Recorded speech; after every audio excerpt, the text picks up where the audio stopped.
Mangaluru Catholic ಕ್ರೈಸ್ತ ಧರ್ಮದ ಪ್ರಾಂತ್ಯದ ಹಿರಿಯ ಧರ್ಮಗುರು ಸತಾಯುಷಿ ವಂದನೀಯ ಫಾದರ್ ಅಲೋಷಿಯಸ್ ಡಿಸೋಜಾ ಅವರು ಆಗಸ್ಟ್ 7ರ ಜಪ್ಪು ಸೈಂಟ್ ಜೋಸೆಫ್ ವಾಜ್ ಹೋಮ್ನಲ್ಲಿ ನಿಧನ ಹೊಂದಿದ್ದಾರೆ.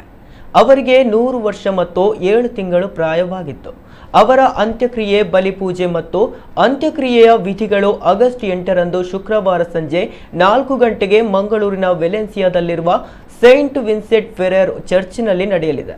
1953 ಆಗಸ್ಟ್ 24ರಂದು ಗುರು ದೀಕ್ಷೆ ಪಡೆದಿದ್ದ ಅಲೋಷಿಯಸ್ ಡಿಸೋಜಾ ಅವರು ಸುದೀರ್ಘ 72 ವರ್ಷಗಳ ಕಾಲ ಧರ್ಮಗುರುಗಳಾಗಿ ಸೇವೆ ಸಲ್ಲಿಸಿದ್ದರು. 2025 ಜನವರಿ 29ರಂದು ಜನ್ಮ ಶತಮಾನೋತ್ಸವ ಆಚರಿಸಿದ್ದರು. ಅವರು ಮಂಗಳೂರು ಧರ್ಮ ಪ್ರಾಂತ್ಯದಲ್ಲಿ 100 ವರ್ಷ ಕಾಲ ಬದುಕಿ ಬಾಳಿದ ಮೊದಲ ಧರ್ಮಗುರು ಎಂಬ ಕೀರ್ತಿಗೆ ಪಾತ್ರರಾಗಿದ್ದಾರೆ.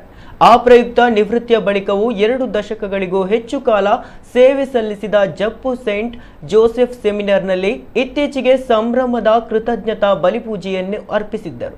100ನೇ ಹುಟ್ಟುಹಬ್ಬದ ಸಂದರ್ಭದಲ್ಲಿ ಪೋಪ್ ಫ್ರಾನ್ಸಿಸ್ ವಿಶೇಷ ಆಶೀರ್ವಾದವನ್ನು ನೀಡಿದ್ದರು.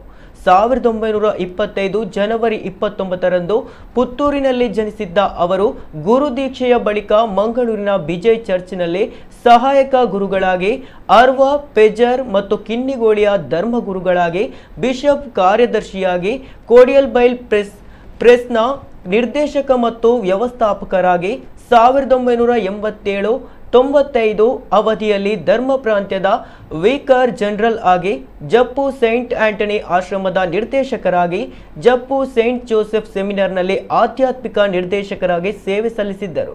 ಕೊನೆಯ ವರ್ಷಗಳನ್ನು ಜಪ್ಪುವಿನ ಜೋಸೆಫ್ ವಾಜ್ ಹೋಮ್ನಲ್ಲಿ ಕಳೆದಿದ್ದರು.